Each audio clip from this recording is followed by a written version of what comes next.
The A380 represents a milestone of achievement in aviation. However, it has not been the commercial success that Airbus expected, with production coming to an end and several airlines retiring their fleets early.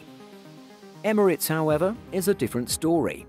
Operating almost half of all A380s built, the airline has made the plane work where others have struggled.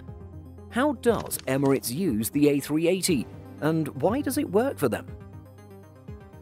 Only 14 airlines have ever ordered the A380. Of those, Emirates tops the list by a long shot, having ordered 123 aircraft in total. To put this into context, second place, Singapore Airlines ordered 24 aircraft, and Lufthansa in third place only ever ordered 14.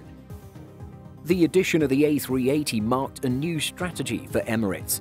Since 2016, it has operated only 2 large wide-body types, but prior to that, it operated several aircraft types, including the A300, A310, A330, A340, other 777 types, Boeing 727s, and one 737.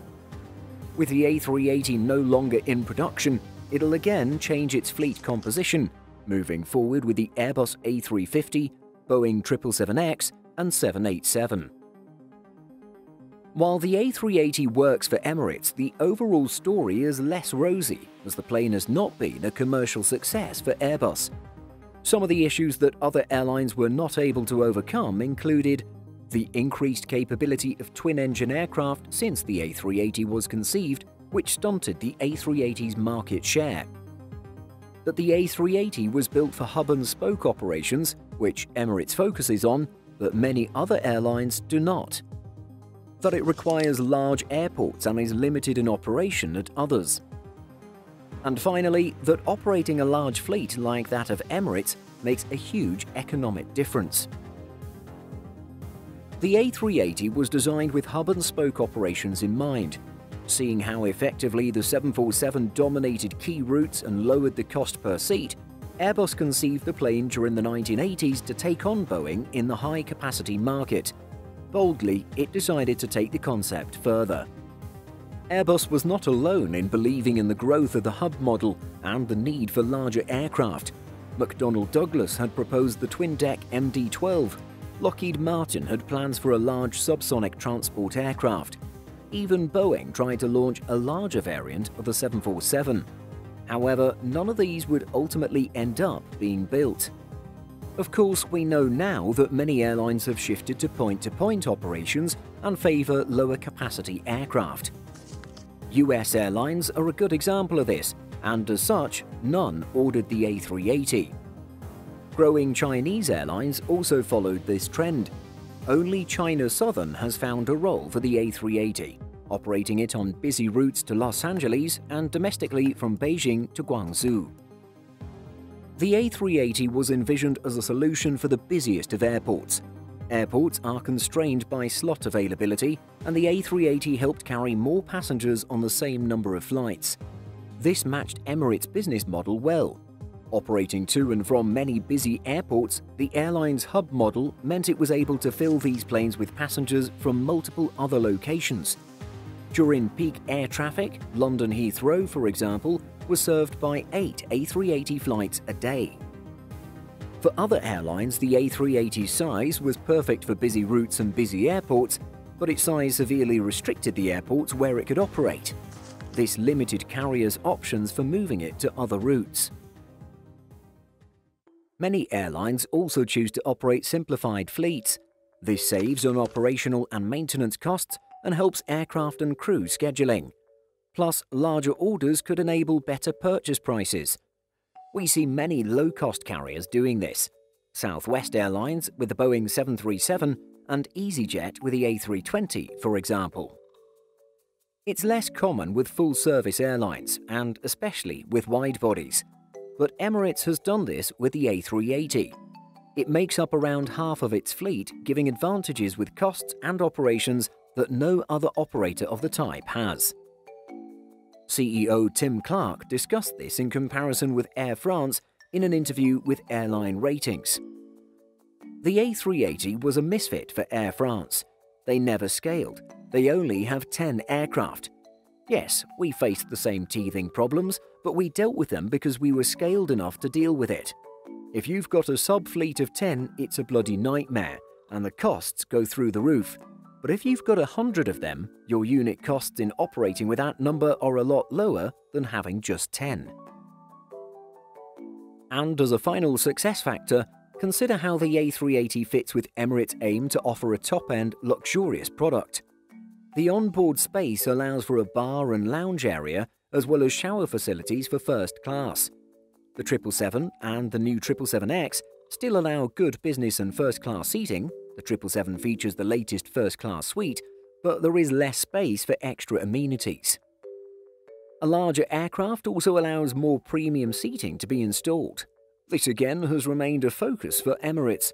Well before the pandemic, first-class offerings had been on the decline, but Emirates remains the exception to this. In 2018, it offered around 310,000 first-class seats. In 2019, this had grown to more than 600,000. This story would not be complete, though, without a quick look at the future of the A380. Emirates has made it work so far, and while it won't rush to remove it from service, its long-term plans are different. The company has no immediate plans to retire the A380, as it remains a good fit for Emirates. With such a large commitment to the type, it couldn't do this in any case.